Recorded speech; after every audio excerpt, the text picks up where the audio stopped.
Merhaba sevgili çocuklar. Masallar diyarımıza kocaman bir hoş geldiniz diyorum. Umarım bugün de yanınıza hayal gücünüzü, merakınızı ve sıcacık kalplerinizi alıp gelmişsinizdir. Bugün size çok çalışkan ama bazen yorulduğu için eleştirilen minicik bir arının hikayesini anlatacağım. O kadar çalışkan ki tarlalardaki bütün çiçekleri tek tek ziyaret ediyor. Peki ya yolda karşısına çıkan, sadece şarkı söyleyip eğlenmeyi düşünen, neşeli ama biraz da tembel bir arkadaşı olursa ne olur? Yaz bitip de o bembeyaz soğuk kış geldiğinde kimin yaptığı doğru çıkacak? Çalışıp hazırlık yapan küçük arı mı, yoksa sadece keyfine bakan Ağustos böceği mi? Haydi o zaman kulaklarınızı açın, arkanıza yaslanın ve bu heyecanlı maceraya ortak olun. Bakın bakalım çalışan kazanır masalında kim haklı çıkacak? Başlıyoruz.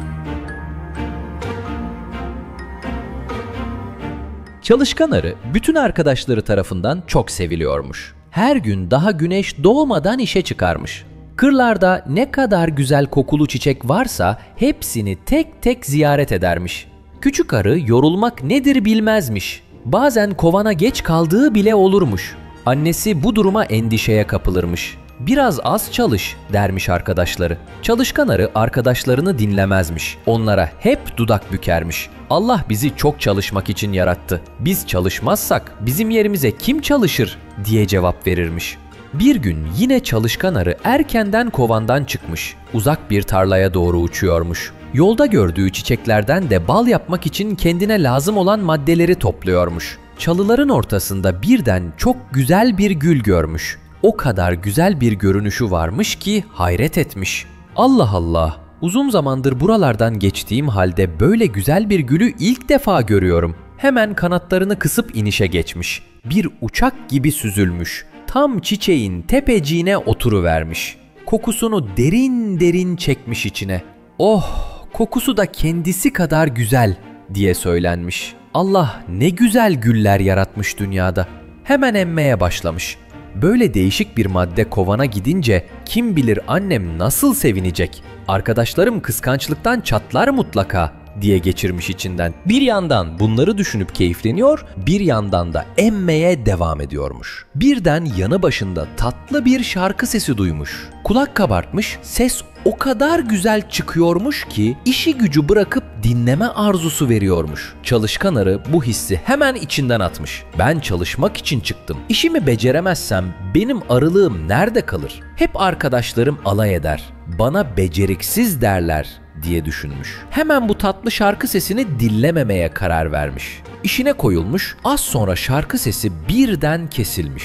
Etraf derin bir sessizliğe gömülmüş. Fakat bu uzun sürmemiş. Çalışkan arının kulağına yeni bir ses dalgası çarpmış. "Kolay gelsin arı kardeş." Çalışkan arı işinden başını kaldırmadan cevap vermiş. "Sağ ol. Sesim hoşuna gitti mi?" "Hangi sesin?" "Hani az evvel söylediğim şarkı."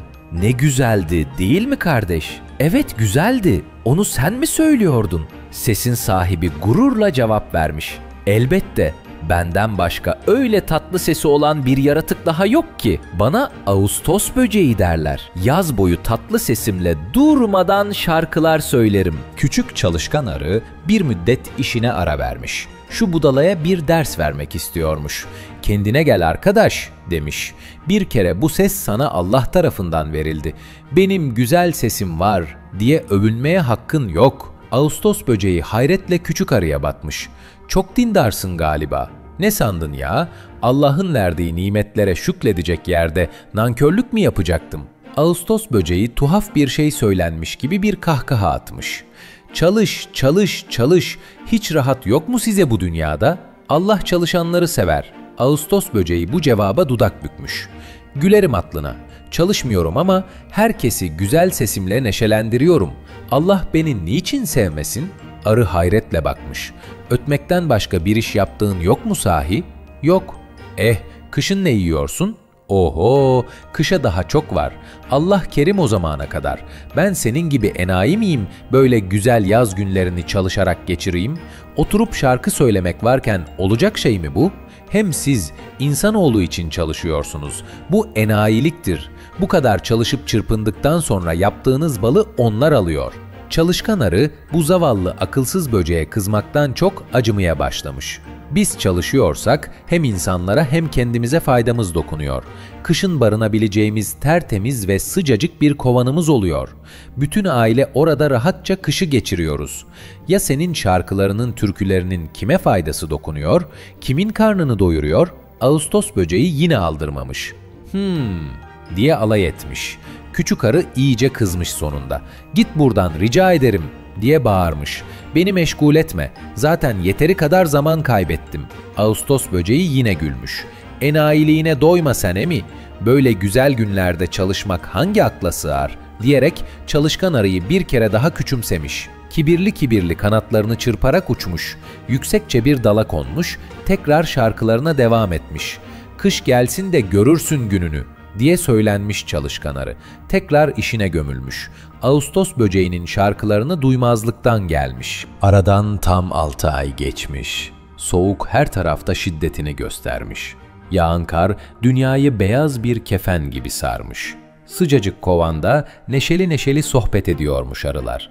Aralarında küçük çalışkan arı da varmış. Bir yaz günü başından geçenleri arkadaşlarına ve annesine anlatıyormuş. O Ağustos böceği denen tembeller kralı şimdi acaba ne yapıyor, bilmek isterdim doğrusu diye sözlerini bitirmiş. Birden kovanın dışından zayıf bir ses duyulmuş.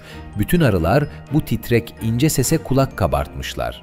Anne arı gür sesiyle "Kim var orada?" diye sormuş. Ben bir Ağustos böceğiyim. Yuvam karla örtüldü. Ne olur beni aranıza alıp ısıtın, donuyorum." Çalışkan arı bu sesi tanımış. Yazın konuştuğu Ağustos böceğinin ta kendisiymiş bu. Annesine yalvarmış. "Anneciğim, ne olur izin verin de gelsin. İşte o bahsettiğim tembel böcek budur." Annesi çalışkan arının kanatlarını okşamış. "Aferin yavrum," demiş. "Yardımsever olman hoşuma gitti. Alalım bakalım şu zavallıyı, ölümden kurtulsun." Az sonra Ağustos böceği her tarafı ıslak, yapış yapış olduğu halde içeri alınmış. Zavallı tembel böcek tiril tiril titriyormuş. Hemen aralarına alıp nefesleriyle ısıtmışlar. Biraz kendine gelince "Açlıktan ölüyorum," demiş. Yardımsever arılar bu davetsiz misafirlerin karnını da bir güzel doyurmuşlar. Misafirinin iyice kendini topladığını gören çalışkan arı karşısına geçmiş. Ne haber bakalım Ağustos böceği kardeş?" demiş. "Yaz boyu çalışmanın enayilik olduğunu söylemiştin. Bak, enayilik kimdeymiş?" Ağustos böceği bir utanmış, bir mahcup olmuş ki tarif edilmez. Boynunu bükmüş, başını ellerinin arasına almış, zor duyulan bir sesle "Sen haklıymışsın arı kardeş," demiş. "Meğer çok haklıymışsın. Çalışan kazanır, çalışmayan aldanırmış. Bunu çok geç öğrendim." Ve Ağustos böceği o kış çalışkan arıdan dersini almıştı. Artık yaz gelince hem şarkı söylüyor hem de kış için hazırlık yapıyordu. Çünkü çok iyi biliyordu. Çalışan kazanır. İşte masalımız sona erdi sevgili arkadaşlar. Bu hikayeden öğrendik ki çalışkanlık sadece başkalarına değil, en çok da kendimize fayda sağlar. Çalışkan arı yaz boyunca yorulmasına rağmen kış geldiğinde sıcacık kovanında rahat etti. Tembel Ağustos böceği ise yazın tüm neşesini yaşasa da zor zamanda büyük bir pişmanlık duydu. Unutmayın, Allah bize çalışkan olmayı emretti çünkü hayatımızda güzel şeyler kazanmak için çaba göstermeliyiz. Ama en güzeli ne biliyor musunuz? Çalışkan arı zor durumda kalan arkadaşına yardımsever olmayı da bildi. Demek ki hem çalışkan olacağız hem de kalbimiz her zaman sevgi ve iyilikle dolu olacak. Öyle değil mi? Bir sonraki macera dolu masalımızda tekrar buluşmak üzere. Eğer bu masalı beğendiyseniz bu videonun altındaki beğenme butonuna kocaman bir arı kondurmayı unutmayın. Kanalımıza abone olarak da biz yeni bir masal yüklediğimizde hemen haberiniz olur ve hiçbir eğlenceli hikayeyi kaçırmazsınız. Kendinize çok iyi bakın. Bol bol hayal kurun. Hoşça kalın.